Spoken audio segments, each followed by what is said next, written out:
Hello friends. आहार पोषण रक्त समूह एवं RH पार्ट 2 में आपका स्वागत है। पार्ट 1 में हमने कार्बोहाइड्रेट, प्रोटीन और वसा का सामान्य परिचय देखा था। RAS 2021 प्रारंभिक परीक्षा में रक्त समूह से प्रश्न पूछा गया था, जबकि वर्ष 2018 में आहार एवं पोषण से प्रश्न पूछा गया और वो ग्लूकोज, फ्रक्टोज इनके सामान्य नाम से संबंधित था, जिसका अध्ययन हमने पार्ट 1 में किया था। लेकिन वर्ष 2016 प्रारंभिक परीक्षा में वसीय अम्ल से संबंधित उच्च स्तरीय प्रश्न पूछा गया था, जिसमें ओमेगा 3 वसीय अम्ल के स्रोत के बारे में पूछा गया था। इसलिए इस अध्याय को कुछ उच्च स्तर पर पढ़ने की आवश्यकता है। कार्बोहाइड्रेट में क्रियात्मक समूह है, एक कार्बोनिल समूह है और एक हाइड्रोक्सिल समूह होता है। यानी कार्बोहाइड्रेट में दो क्रियात्मक समूह होते हैं, एक कार्बोनिल समूह है और दूसरा हाइड्रोक्सिल समूह है। कार्बोनिल समूह दो प्रकार के होते हैं, कीटोन और एल्डिहाइड। यानी कार्बोहाइड्रेट में या तो कीटोन और हाइड्रोक्सिल समूह पाया जाएगा या एल्डिहाइड और हाइड्रोक्सिल समूह पाया जाएगा। कई बार परीक्षा में समूह का नाम ना देकर रासायनिक संकेत दे दिया जाता है। हाइड्रोक्सिल समूह के लिए संकेत OH होता है, जिसमें ऑक्सीजन से जुड़ा सिरा मुक्त सिरा होता है, जहां कोई कार्बन श्रृंखला आकर जुड़ सकती है। कार्बन की संयोजकता 4 होती है, यानी कार्बन 4 बंध बना सकता है। जहां कार्बन ऑक्सीजन से डबल बॉन्ड से जुड़ा होगा तथा इसके 2 सिरे मुक्त होंगे, यह कार्बोनिल समूह को प्रदर्शित करेगा। कीटोन में यही संरचना पाई जाती है, जबकि एल्डिहाइड में एक सिरे पर हाइड्रोजन और आ जाता है। यानी एल्डिहाइड में एक ही सिरा मुक्त होगा जहां कार्बन श्रृंखला आकर जुड़ सकती है। ये रासायनिक संकेत अवश्य याद रखिएगा, क्योंकि आपको क्रियात्मक समूह का नाम याद है लेकिन ऑप्शन में संकेत दे दिया जाता है, तो इस स्थिति में प्रश्न गलत होने की संभावना बढ़ जाती है। हमारे पार्ट 1 वीडियो में हमने मोनोसेकेराइड के बारे में पढ़ा था, लेकिन यहाँ कुछ उच्च स्तर पर पढ़ने का प्रयास करते हैं। मोनोसेकेराइड में उपस्थित कार्बन की संख्या के आधार पर इनका आगे और विभाजन किया जाता है। हमने पढ़ा था कार्बोहाइड्रेट में कार्बन, हाइड्रोजन और ऑक्सीजन पाई जाती है। मोनोसेकेराइड में 3 कार्बन होने पर इसे ट्राइओस कहा जाता है, 4 कार्बन होने पर टेट्रोज, 5 कार्बन होने पर पेंटोज, 6 कार्बन होने पर हेक्सोज, 7 कार्बन होने पर हेप्टोज कहा जाता है। यहाँ से परीक्षा में प्रश्न पूछा जा सकता है, 3 कार्बन युक्त मोनोसेकेराइड का उदाहरण बताइए, 4 कार्बन युक्त मोनोसेकेराइड का उदाहरण बताइए। 3 कार्बन युक्त मोनोसेकेराइड ग्लिसरेल्डिहाइड होता है, वहीं 4 कार्बन युक्त मोनोसेकेराइड थ्रियोस और इरिथ्रोज होता है। 5 कार्बन युक्त मोनोसेकेराइड राइबोज और जाइलोज होता है। राइबोज RNA में पाया जाता है, वहीं डीऑक्सीराइबोज DNA में पाया जाता है। ये दोनों 5 कार्बन युक्त मोनोसेकेराइड है, जिसे पेंटोज कहा जाता है। 6 कार्बन युक्त मोनोसेकेराइड ग्लूकोज, फ्रक्टोज, गैलेक्टोज हैं। पार्ट 1 में हमने देखा था 2 से 10 मोनोसेकेराइड मिलकर ओलिगोसेकेराइड बनाते हैं। इनमें डाइसेकेराइड, ट्राइसेकेराइड, टेट्रासेकेराइड, पेंटासेकेराइड प्रमुख हैं। डाइसेकेराइड के उदाहरण माल्टोज, सुक्रोज, लैक्टोज हैं।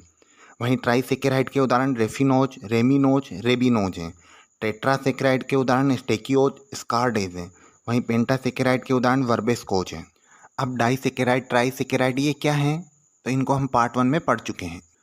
कार्बोहाइड्रेट हमारे शरीर में मोनोसेकेराइड के रूप में अवशोषित होती है, ग्लूकोज, फ्रक्टोज, गैलेक्टोज के रूप में, और यह छोटी आंत में अवशोषित होती है।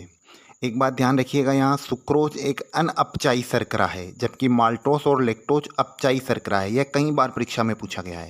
मधुकर या स्वीटनर क्या है? पादपों में खाद्य पदार्थ के रूप में जो शर्करा पाई जाती है, उस शर्करा को निकालकर संघनित करके मिठास प्राप्त की जाती है, और यही मिठास मधुकर या स्वीटनर कहलाती है। यह या तो प्राकृतिक हो सकती है या कृत्रिम रूप से भी तैयार की जा सकती है। प्राकृतिक मधुकर में स्टीविया प्रमुख है, जो RPSC RAS 2018 प्री में पूछा गया था। यह 0 कैलोरी मधुकर होता है, जो पादपों की पत्ती से हमें प्राप्त होता है। इसी प्रकार अगेव फूलों के रस से प्राप्त होता है, शहद, कोकोनट शुगर, ये सब प्राकृतिक मधुकर हैं। कृत्रिम मधुकर में FDA ने 3 कृत्रिम मधुकर को मान्यता दी है। यह है सेक्रिन, एस्पार्टम, सुक्रालोस। वैसे कृत्रिम मधुकर से कैंसर होने का खतरा रहता है, अतः इनका अधिक उपयोग नहीं किया जाना चाहिए। पार्ट 1 में हमने देखा प्रोटीन अमीनो अम्ल के बहुलक होते हैं, और अमीनो अम्ल ही प्रोटीन की संरचनात्मक एवं क्रियात्मक इकाई होते हैं। यहाँ अमीनो अम्ल के रासायनिक सूत्र से संबंधित 2 से 3 प्रश्न परीक्षा में पूछे जा सकते हैं। या तो ऐसा पूछा जा सकता है अमीनो अम्ल में कौन कौन से क्रियात्मक समूह होते हैं, या सूत्र दिया जा सकता है। तो यहाँ हम देखेंगे अमीनो अम्ल का सूत्र CHCOOH और C के साथ NH2 जुड़ा हुआ है। यानी अमीनो अम्ल में 2 क्रियात्मक समूह होंगे, एमिनो समूह है और कार्बोक्सिल एसिड समूह है। कार्बोक्सिल एसिड समूह इसको अम्लीय गुण प्रदान करता है, वहीं अमीनो समूह इसे क्षारीय गुण प्रदान करता है। यानी अमीनो अम्ल की प्रकृति उभयधर्मी होती है। वर्तमान में कुल 22 अमीनो अम्ल ज्ञात हैं। कुछ अमीनो अम्ल ऐसे होते हैं जो हमारे शरीर में संश्लेषित नहीं होते हैं और इनकी संख्या है 10 के करीब। अतः इनकी आपूर्ति में बाहरी स्रोत से करनी पड़ती है भोजन के माध्यम से। इन्हीं आवश्यक अमीनो अम्ल कहते हैं। आवश्यक अमीनो अम्ल से संबंधित प्रश्न कई बार परीक्षाओं में पूछे गए हैं, जिनमें सेकंड ग्रेड साइंस और फर्स्ट ग्रेड बायोलॉजी और केमिस्ट्री, उसमें ये कॉमन है। अतः हम आवश्यक अमीनो अम्ल के नाम याद करेंगे।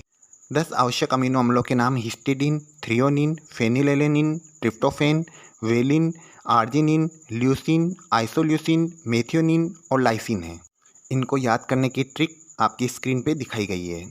पार्ट 1 में हमने पढ़ा था प्रोटीन अमीनो अम्ल से मिलकर बनते हैं और अमीनो अम्ल पेप्टाइड बंध द्वारा जुड़कर प्रोटीन का निर्माण करते हैं।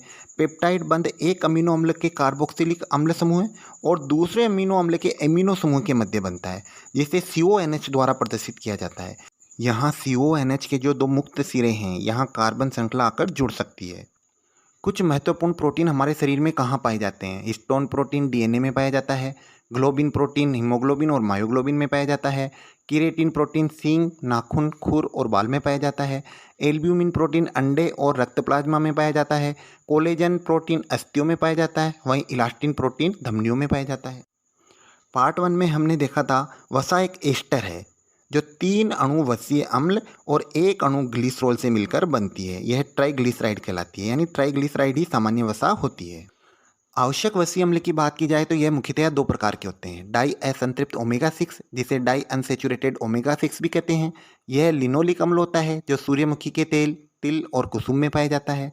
वहीं ट्राई असंतृप्त ओमेगा 3, जिसे ट्राई अनसेचुरेटेड ओमेगा 6 भी कहते हैं, यह लिनोलिनिक अम्ल होता है जो अलसी और अखरोट में पाया जाता है। यह प्रश्न RAS 2016 प्रारंभिक परीक्षा में पूछा गया था।